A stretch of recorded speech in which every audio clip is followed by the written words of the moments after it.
সামনে আমাদের মাঝে আসতেছে বিশাল বড় একটি ইবাদত।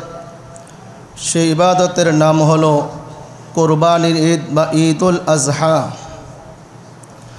যেহেতু আমরা সামনে অনেকেই কোরবানির পশু ক্রয় করব, অনেকে আপনার শরীক হয়ে কোরবানি করব, তো এই জন্য এই জুমায় আমরা কোরবানির বিভিন্ন মাসলা মাসাইল নিয়ে আলোচনা করব ইনশাআল্লাহ। ওমা তৌফিক ইল্লা বিল্লাহ, আলাইহি তাওয়াক্কালতু ওয়া ইলাইহি উনীব।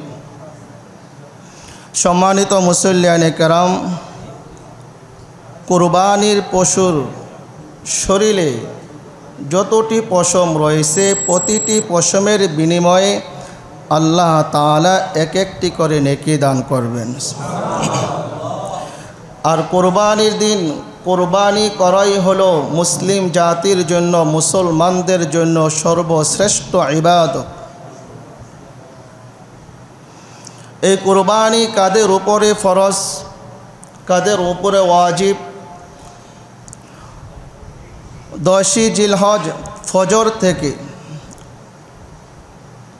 12ই জিলহজ সন্ধ্যা পর্যন্ত, অর্থাৎ এই কোরবানির দিনগুলোতে যাদের নিকটে সদকাতুল ফিতরা ওয়াজিব হওয়া পরিমাণ অর্থ করি থাকবে তাদের উপরে কোরবানি করা ওয়াজিব।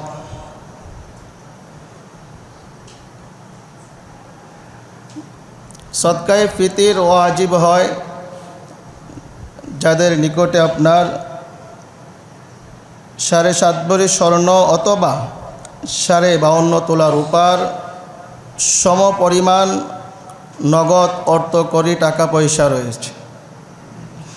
রূপার হিসাব যদি আমরা ধরতে যাই তাহলে আমার মনে হয় এলাকায় এরকম লোক খুঁজে কমই পাওয়া যাবে যাদের উপর কোরবানি ওয়াজিব হয় নাই। ম্যাক্সিমাম লোকের উপরে কোরবানি ওয়াজিব। মুসাফির ব্যক্তির উপরে সফরে হালতে থাকা অবস্থায় তার উপরে কোরবানি করা ওয়াজিব নয়। কোরবানি ওয়াজিব না হলেও কোরবানি করলে নফল কোরবানির সওয়াব পেয়ে যাবে।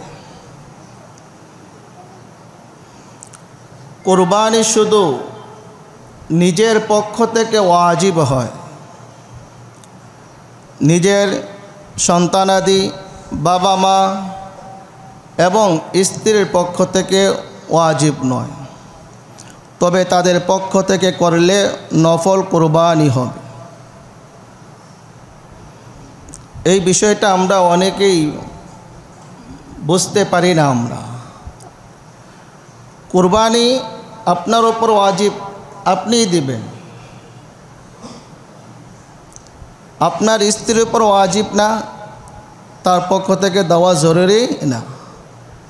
আপনার সন্তানের উপর ওয়াজিব হয়নি, তার পক্ষ থেকে দেওয়া জরুরি নয়। আপনার বাবা মার উপর ওয়াজিব নয়, তাদের পক্ষ থেকে দেওয়া জরুরি নয়। তবে তাদের পক্ষ থেকে দিলে নফল হিসাবে কি হয়ে যাবে? আদায় হয়েছে। তা আমরা মনে করি যে আমার স্ত্রী তো, তার উপর ওয়াজিব হোসেন দেখি আমি দিয়ে দিই, হ্যাঁ দিয়ে দিলে নফল হয়ে যাবে, কিন্তু তার উপর মূলত কোরবানি কি হয় নাই? ওয়াজিব হয় নাই। না দিলে কোনো সমস্যা নেই।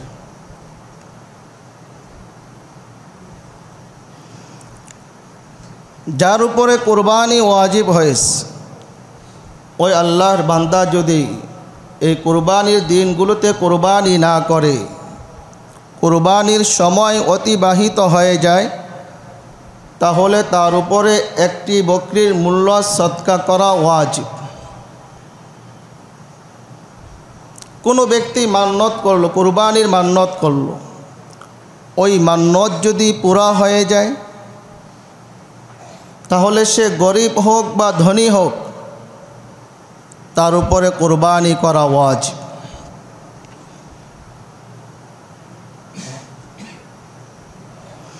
এবার আসুন কোন কোন পশু দ্বারা কোরবানি করা দুরুস্ত আছে, জায়েজ আছে। বকরি, ছাগল, পাঠা, ভেড়া, বেড়ি, দুম্বা, গাভী, বলদ, ষাঁড়, মহিষ, উট এই জাতীয় গৃহপালিত পশু দ্বারা কোরবানি করা দুরুস্ত আছে, জায়েজ আছে। যেগুলো গৃহপালিত নয়, বন্য গরু, আপনার ফড়িং, এগুলো দ্বারা কোরবানি করলে কোরবানি দুরুস্ত হবে না, জায়েজ হবে।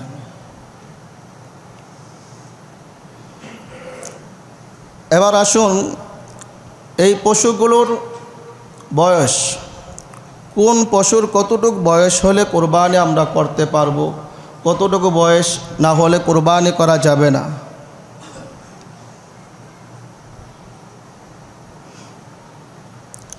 আপনার ছাগল, বকরি, পাঠা, ভেড়া, ভেড়ি, দুম্বা এই জাতীয় পশুগুলোর বয়স কমপক্ষে 1 বছর হতে হবে।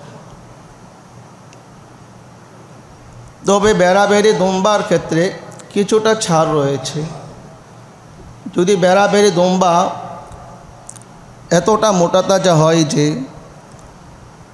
1 বছর বয়সের ছাগলের পালে ছেড়ে দিলেও এগুলোকে 1 বছরের মতোই মনে হয়, তাহলে এগুলো দ্বারা কোরবানি করা দুরুস্ত আছে, জায়েজ আছে। তবে সর্বনিম্ন 6 মাসের কম হতে পারবে না।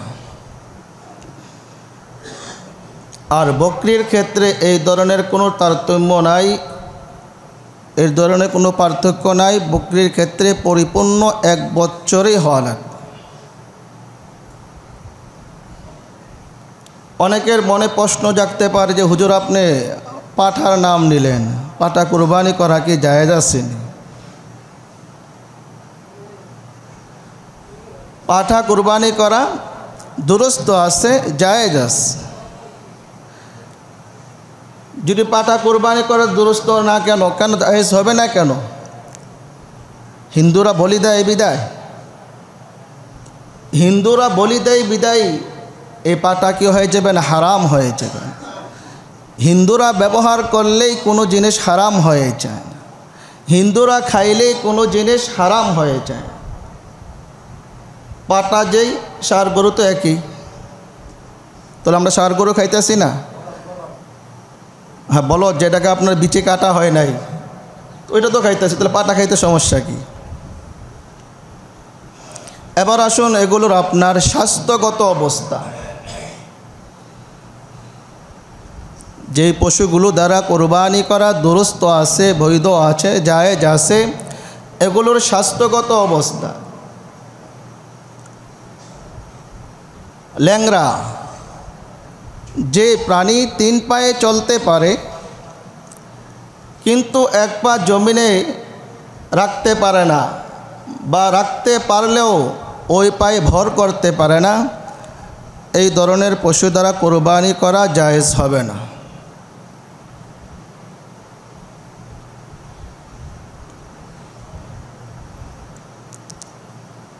তারপর আসেন চোখের বিষয়। যে কোরবানির পশুর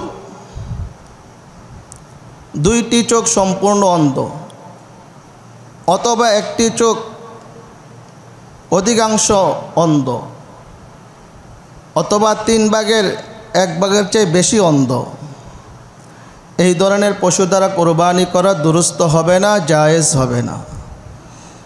এখন পরীক্ষা কিভাবে করব, কিভাবে বুঝবো অন্ধ না ভালো? ফোকাহায়ে কেরাম ফতোয়ার কিতাবে লিখেছেন, এরকম ছাগল বা বকরিকে বা গরুকে 2-1 দিন খাবার না দিয়ে, খাবার দাবার বন্ধ রেখে তারপরে 1টি চোখে বাঁধবে। বাঁধার পরে দূরের থেকে খাবার নিয়ে সামনে পশুর দিকে সামনে আস্তে আস্তে অগ্রসর হবে। তারপর দেখবে যে পশুটাকে ছেড়ে দেওয়া হবে, আগে পশুকে ছেড়ে রাখা হবে এবং সামনের থেকে আপনার গাছ নিয়ে পশুর দিকে অগ্রসর হবে, এবং দেখবেন পশু কতটুকু দূর থেকে আপনার দিকে ছুটে আসতেছে। যতটুকু দূরের থেকে ছুটে আসতেছে এখানে একটা দাগ দিবেন, তারপর অন্য চক্ষু বাঁধবেন, বাঁধার ফলে আবার আপনাকে করবেন, গরু পশু ছেড়ে দেবেন, আপনি ঘাস নিয়ে রওনা দিবেন। এবার দেখবেন কতটুকু সামনে থেকে সেটা আপনার দিকে আসা শুরু করলো। এবার দুইটা দূরত্ব মাপেন। দুইটার দূরত্ব মাপার পরে যদি 1/3 বেশি হয়ে যায় তাহলে বুঝতে হবে এই পশুর চোখে সমস্যা রয়েছে। আর যদি তার চেয়ে কম হয় তাহলে বুঝতে হবে পশুর চোখে সমস্যা নেই, ওই পশু দ্বারা কোরবানি করা দুরুস্ত আছে, জায়েজ আছে।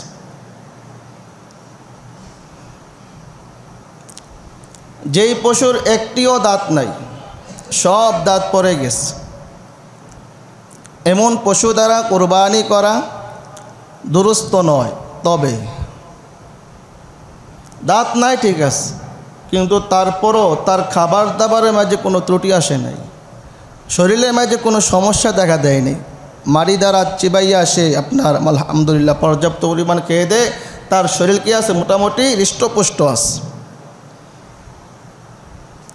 অনেক বিদ্যা বাবারা আছেন, অনেক বিদ্যা দাদারা আছেন, দাঁত নাই তারপরও আলহামদুলিল্লাহ মাড়ির দ্বারা চিবাইয়া খাইতে পারেন, মাড়ির দ্বারা চিবাইয়া খাইতে পারেন, যার কারণে তার শরীর সুস্থ আছে, ভালো আছে। বলতেছে যে গরুর একটিও দাঁত নাই, ওই গরু যদি মাড়ির দ্বারা চিবাইয়া খেয়ে তার শরীরকে সুস্থ রাখে, হৃষ্টপুষ্ট রাখে, তাহলে ওই কুরবানির পশু দ্বারা কুরবানি করা দুরুস্ত আছে, জায়েজ আছে। এবং হলো শিংয়ের মাসালা। শিং যদি একবারেই না ওঠে, শিং নাই, তাহলে কোরবানি করতে কোনো সমস্যা নাই। কারণ শিং এটা কোরবানি জন্তুর শরীরের সাথে কোনো অংশ না। আমরা কি শিং খাই? শিং খাই কেউ? যার কারণে যেটা কোরবানির পশুর অংশ না, খাওয়ার অংশ না, এই জন্য এটা না উঠলেও কোনো সমস্যা নাই। তবে শিং যদি একবারে মূল থেকে ভেঙে যায়, একবারে গোস্ত যদি আঘাত লাগে, মূল থেকে ভেঙে যায়, তাহলে এই ধরনের কোরবানি পশু দ্বারা কোরবানি করা দুরুস্ত হবে না, জায়েজ হবে না। আর যদি 1/3 কম ভেঙে যায় তাহলে কোনো সমস্যা নাই।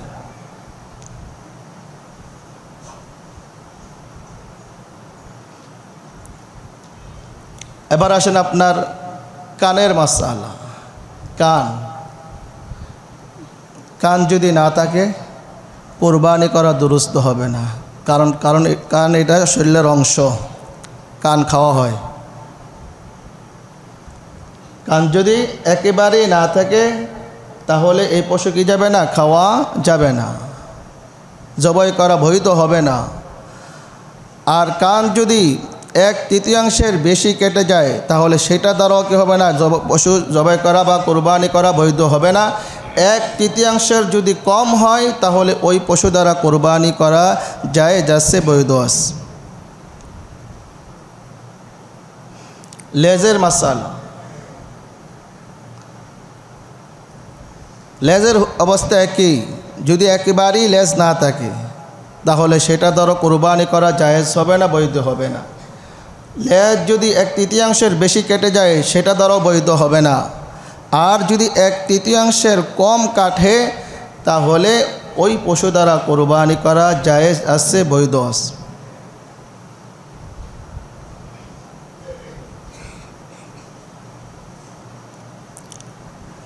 যদি কোনো পশুর শরীরে পচন ধরে যায়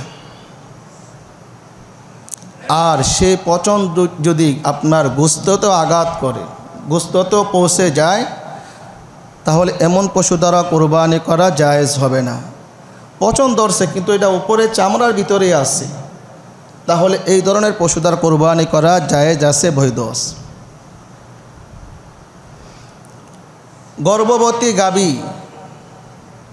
গর্ভবতী গাভী দ্বারা কোরবানি করা জায়েজ আছে। জবাইয়ের পরে যদি তার পেটে বাচ্চা জীবিত পাওয়া যায় ওই বাচ্চাকেও জবাই করে দিতে হবে।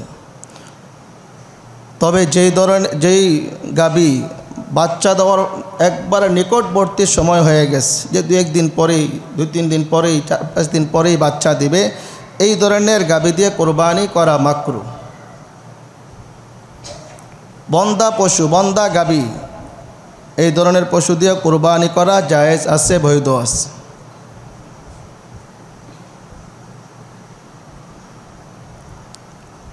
এবার আসুন কুরবানির পশুর শরীকের মাসআলা।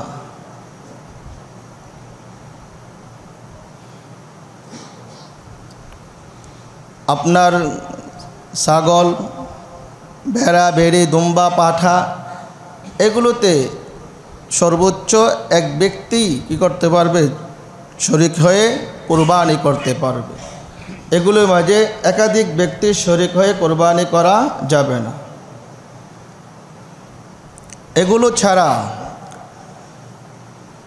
উট, মহিষ, গরু, ষাঁড়, বলদ এই জাতীয় যেগুলো আছে এগুলোর মাঝে সর্বোচ্চ 7 জন পর্যন্ত শরীক হতে পারবে,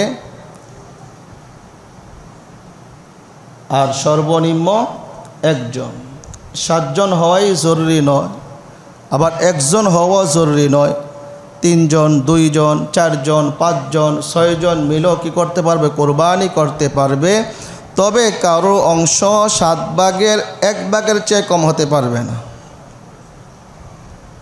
এখানেও একটু বিষয় ক্লিয়ার করা দরকার। মনে করেন যে ফ্যামিলিতে 2 ভাই, এখন 2 ভাইয়ের কার উপরে কোরবানি ওয়াজিব না, অথবা দুজনের উপরে ওয়াজিব। ওয়াজিব হওয়া সত্ত্বেও ওনারা 2 ভাই করলো কি যে আমরা একটা অংশতে একটা ভাগে অংশগ্রহণ করি। কথার কথা 20,000 টাকা করে লাগবে, বলো তুই 10,000 দে, আমি 10,000 দিই। 10,000 দিয়ে 20,000 করে একজনে কী করলাম? একটা অংশগ্রহণ করলাম। এটা জায়েজ হবে না, বৈধ হবে না। এটাকে বলা হয়েছে 7 ভাগের 1 ভাগের চেয়ে কারো অংশ কম হতে পারবে না। 1 অংশ হতে হবে, তার বেশি হতে পারে, কিন্তু 1 অংশের মধ্যে 2 ব্যক্তি কোরবানি এটা হতে পারে না। মৃত ব্যক্তির নামেও কোরবানি হতে পারে। রসুল করিম সাল্লাল্লাহু আলাইহি ওয়াসাল্লাম, রসুলের সাহাবায়ে কেরাম, রসুলের পরিবার পরিজন, বুজুর্গানে কেরামের নামও কোরবানি হতে পারে।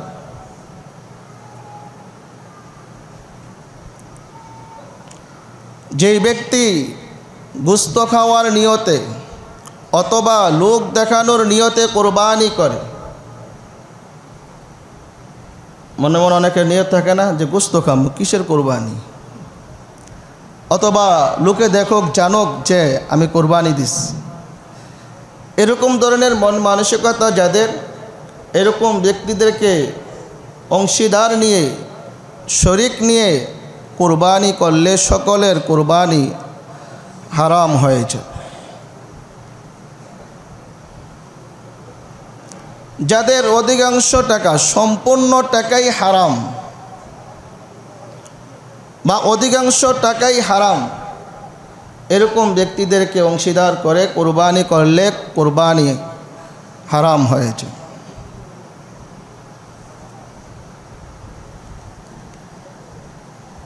এই জন্য কোরবানির পশুর অংশীদারের ক্ষেত্রে আমাদেরকে খুবই সতর্কতা অবলম্বন করতে হবে।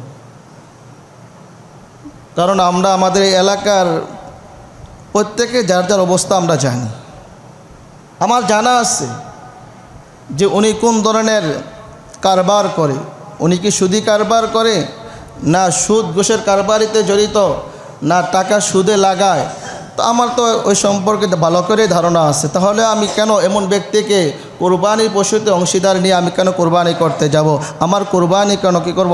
হারাম করব।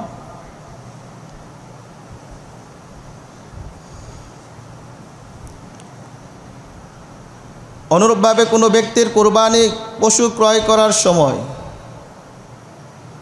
শরিক নেওয়ার ইচ্ছা ছিল না, ইরাদা ছিল না, কিন্তু পরবর্তীতে যদি নিতে চায় তাহলে গরিব হলে নিতে পারবে না, আর বড় লোক হলে নিতে পারবে।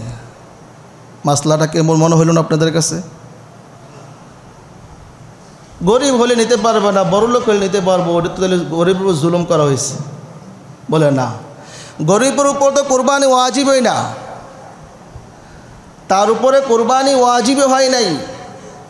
সে যখন কুরবানি ওয়াজিব হওয়া না সত্ত্বেও কুরবানির পশু ক্রয় করলো, কেমন যেন সে তার উপরে সে মান্যত করে ফেলল, তারপর মান্যত হয়ে গেল, মান্যতের মতন হয়ে গেল। আর মান্যতের পশুর মাঝে অন্যকে অংশীদার করে কোরবানি করা দুরুস্ত নাই, জায়েজ নাই। আর বড়লোক ব্যক্তি কেনার কারণেই তার জন্য সেই পশু একা জবাই করা আবশ্যক হয় না, সে ইচ্ছা করলে পরবর্তীতে অংশীদার শরিক নিতে পারবে। কারণ গরিবের উপর কোরবানি ওয়াজিব না, তুমি কেন কিনতে গেলা? কোরবানি ওয়াজিব হওয়া না সত্ত্বেও যেহেতু কোরবানি পশু কিনছো, এখন এইটা জবাই করা তোমার জন্য ওয়াজিব হয়েছে, মান্যতের মতন হয়ে যায়। আর মান্যতের পশুর মধ্যে অন্য কাউকে শরিক নেওয়া যায় না।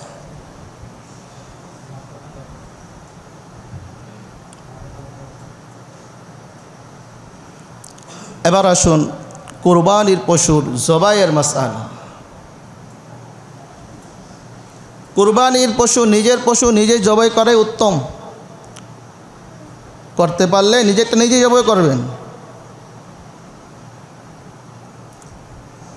আর যদি করতে না পারেন তবে কুরবানি পশুর জবাইয়ের সময় পশুর সামনে উপস্থিত থাকবেন। মা বোন যারা আছেন তার যদি পর্দার ব্যাঘাত ঘটে তাহলে সামনে না আসলে কোনো সমস্যা নেই। কুরবানির পশুকে জমিনে শোয়ে কিবলামুখী করে এই দোয়াটি আমরা পাঠ করব। ইন্নী ওয়াজ্জাহতু ওয়াজহিয়া লিল্লাযী ফাতারাস সামাওয়াতি ওয়াল আরদা হানিফাও ওয়া মা আনা মিনাল মুশরিকিন। إن صلاتي ونسكي ومحياي ومماتي لله رب العالمين لا شريك له وبذلك أمرت وأنا من المسلمين اللهم منك ولك بسم الله الله أكبر। এতক্ষণ পর্যন্ত যা বললাম ওইটা পড়া মুস্তাহাব, তবে বিসমিল্লাহি আল্লাহু আকবার বলে জবাই করা জরুরি, ফরজ। যদি আপনি বিসমিল্লাহ পরিহার করেন ইচ্ছাকৃতভাবে তাহলে আপনার এই পশু মৃত বলে গণ্য হবে, ওই কুরবানির পশু খাওয়া জায়েজ হবে না। আমার আল্লাহ কোরআনে বলে দিয়েছেন ওয়ালা তাকুলু মিম্মা লাম ইউযকার ইসমুল্লাহি আলাইহি, তোমরা ওই পশু থেকে ভক্ষণ করো না, ওই জিনিস থেকে ভক্ষণ করো না যে পশুকে জবাই করার সময় আমার আল্লাহর নাম নেওয়া হয় নাই। তাহলে ইচ্ছাকৃতভাবে যদি পশু জবাই করার সময় জিনিস জবাই করবেন বিসমিল্লাহ পরিহার করেন, ওই পশু মৃত বলে গণ্য হবে। আর যদি ভুল কমে আল্লাহর কোনো বান্দা কোনো জবাইকারী ভুল করে বিসমিল্লাহ ছেড়ে জবাই করে দেয় তাহলে সেটা খাওয়া হালাল হবে। কেননা আমার রসুল বলেন আমার উম্মতের ভুল ত্রুটি করে যে গুনাহ করবে ওই গুনাহকে আল্লাহ তাআলার ফেরেশতারা আমল নামায় লিপিবদ্ধ করেন না। এবার যখন জবাই হয়ে গেল, জবাই যখন হয়ে যাবে এই দোয়া আমরা পাঠ করব আল্লাহুম্মা তাকাব্বালহু মিন্নি কামা তাকাব্বালতা মিন হাবিবিকা মুহাম্মাদিন ওয়া খলিলিকা ইব্রাহিম আলাইহিমাস সালাতু ওয়াস সালাম। জবাইকারী যদি নিজের কুরবানির পশু নিজেই জবাই করে আর যদি কুরবানি দাতা একজন হয় তাহলে দোয়া করবে আল্লাহুম্মা তাকাব্বালহু মিন্নি, হে আল্লাহ এই পশুকে আমার পক্ষ থেকে তুমি গ্রহণ করো, কবুল করো। আর যদি যিনি জবাই করলেন জবাইকারী যদি নিজের পশুকে নিজে জবাই করে এবং তার সাথে যদি আরও অংশীদার থাকে তাহলে বলবে আল্লাহুম্মা তাকাব্বালহু মিন্না, হে আল্লাহ এই কুরবানির পশুকে আমাদের সকলের পক্ষ থেকে তুমি কবুল করো। আর যিনি জবাই করলেন তিনি যদি এই কুরবানির পশুর মালিক না হয়, কুরবানির পশুর মালিক যদি একজন হয় তাহলে দোয়া এভাবে করবে আল্লাহুম্মা তাকাব্বাল তাকাব্বালহু মিনহু, হে আল্লাহ তুমি তার পক্ষ থেকে, এই বান্দার পক্ষ থেকে কুরবানিকে কবুল করো। আর যদি অংশীদার একাধিক হয় তাহলে দোয়া এভাবে করবে, আল্লাহুম্মা তাকাব্বালহু মিনহুম, হে আল্লাহ তাদের সকলের পক্ষ থেকে এই কুরবানির পশুকে তুমি কবুল করে নাও। পশু যখন কুরবানি জবাই হয়ে যাবে, আমাদের একদল মানুষ আছে পশুর সাথে কসাইয়ের আচরণ করে, কসাইয়ের ব্যবহার করে, আসেননি? কোনো মায়া নাই, কোনো মায়া নাই, দয়া নাই। হ্যাঁ, জবাই করতে দেরি, হাত পা কাটতে দেরি হয় না, আর চাকু নিয়ে আপনার সমানে আপনার গলার ভিতরে পাড়াইতে থাকে। কি মনে করে? এটা সম্পূর্ণ নিষেধ, ফতোয়ার কিতাবে সম্পূর্ণ নিষেধ করা হয়েছে। আপনার যখন স্বাভাবিক যখন আপনি জবাই করবেন, এবার এটাকে আপনি তার আপন অবস্থায় ছেড়ে দেন, এটা আপনার একটু কী করবে, লাফায়া ফালায়া আপনি কী করবে, এটা জান বের হবে, প্রাণবায়ু বের হবে। আর কষে বেয়ারা কী করেন, কারণ তাদের তো কন্ট্রাক্ট থাকে, বিভিন্ন জায়গায় তাদের কাজ করতে হবে। আপনি একটা দায়িত্ব নিছে, অমুক একটা দায়িত্ব নিছে, অমুকটা দায়িত্ব নিছে। এখন তার কাজ হলো কত দ্রুত জীবন বাহির করা যায়, কত দ্রুত আপনার গরু আপনাকে বুঝিয়ে দেওয়া যায়, এটা তার দায়িত্ব। আপনাদেরকে আমি বলে দিই, আমার মুসল্লি ভাইদেরকে আমি বলে দিই, যদি কষাই দিয়ে জবাই করেন তাদেরকে পরিষ্কার ভাষায় বলে দিবেন যে আমার কুরবানির পশু তুমি যদি কোনো পাড়াইতে গিয়ে কোনো সমস্যা হয় তাহলে তোমার দায়ী, এবং তোমাকে আমরা দিব না। আমার কুরবানি পশু জবাইয়ের পরে এটাকে ছেড়ে দেওয়া হবে, আপন অবস্থায় ছেড়ে দেওয়া হবে। এটা প্রাণবায়ু যখন বের হবে তখন তুমি তার অন্য কাজ করবা, এর আগে আর শরীরে হাত দিতে পারবা না। সবাই বলে দিবেন, স্পষ্ট ভাষায় বলে দিবেন। প্রিয় হাজিরিন, এবার আসেন গোশত বন্টনের মাসআলা। যদি একান্নভুক্ত পরিবার হয় তাহলে গোশত বন্টন করার কোনো প্রয়োজন নাই। ফ্যামিলি সকলে একসাথে আছে, 4 ভাই 5 ভাই মিলে কুরবানি দিছে, তা কেউ কিনা জুদা না, কেউ পৃথক না, তাহলে গোশত বন্টনের কোনো প্রয়োজন নাই। আর যদি একান্নভুক্ত না হয় তাহলে গোশত খুবই সাবধানতা অবলম্বন করতে হবে। অনুমান করে গোশত বন্টন করা যাবে না। বালতি অথবা বল দিয়ে অনুমান করে বন্টন করা যাবে না। বাটখারা এবং পাল্লা দিয়ে ওজন করে পরিপূর্ণভাবে মেপে দিতে হবে।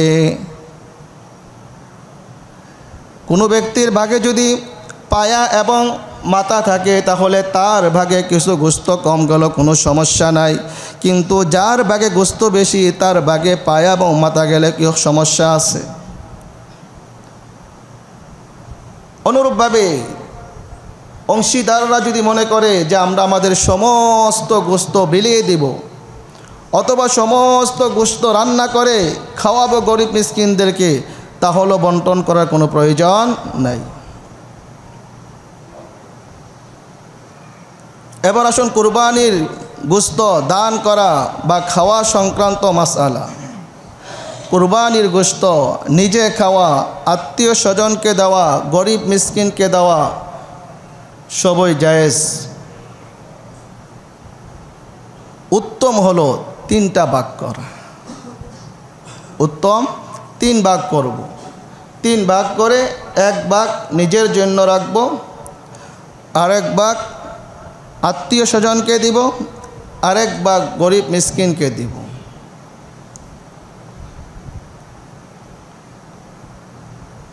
এখানে একটা জিনিস বলা ভালো, যদিও সামাজিক নিয়ম, কিন্তু আমরা বলি না যে সামাজিক নিয়ম খারাপ। সামাজিক নিয়ম এটা আপনারা সমাজভুক্ত যারা মানবেন, কিন্তু কোরআন হাদিসের একটা কথা আমি বলে দিই। কথার কথা, কোনো ফ্যামিলিতে মনে করেন যে আপনার সদস্য সংখ্যা বেশি,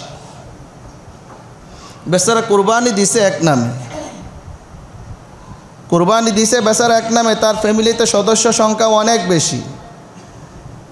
এখন তাকে যদি জবরদস্তি করা হয় যে 3 ভাগ করতেই হবে, 1 ভাগ তোমাকে গরিব মিসকিনকে দিতেই হবে, 1 ভাগ আত্মীয় স্বজনকে দিতেই হবে বা সমাজে দিতেই হবে, তাহলে কিন্তু বেচারা একটা পেরেশানিতে পড়ে যাবে। অনেক লোক তো আছে হয়তো বছরে এতটা গোশত খাওয়ার সুযোগও তার হয় না, এখন কুরবানি দিছে, ফরজ বিধানও পালন করলো, এর উসিলে আল্লাহ তাআলা কুরবানি গোশতটাও কী করে দিলেন, তার জন্য বৈধ করে দিলেন। এখন যদি সে বেচারা বন্টন করতে যায়, বন্টন করে তার গোশত শেষ হয়ে যাবে, নিজের সন্তানের মুখে একটা টুকরা দিতে পারবেন।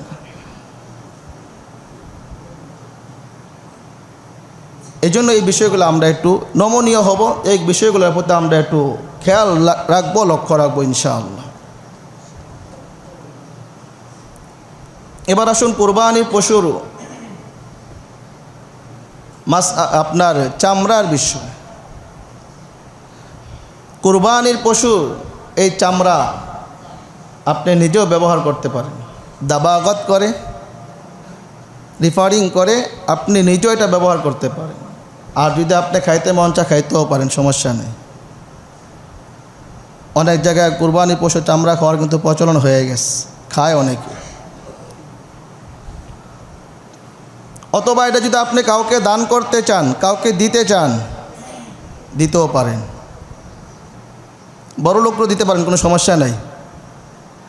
কিন্তু যখনই আপনি কুরবানির পশুর চামড়া বিক্রি করে দিবেন, সেখানে আর আপনার অধিকার থাকবে না। সেখানে অধিকার থাকবে না মানে কি, মানে সেটাকে আপনি, ওই টাকা আপনি খাইতে পারবেন না, অথবা কোনো বড় লোককে দান করতে পারবেন না। ওই টাকাটা গরিব মিসকিনের হক হয়ে যাবে এবং হুবহু ওই টাকাটাই দান করতে হবে। আপনি ওই টাকাটা কী করেন, নিজে খরচ করে অন্য টাকা দান করবেন, দান হয়ে যাবে, আদায় হয়ে যাবে, কিন্তু আপনি গুনাহগার হবেন।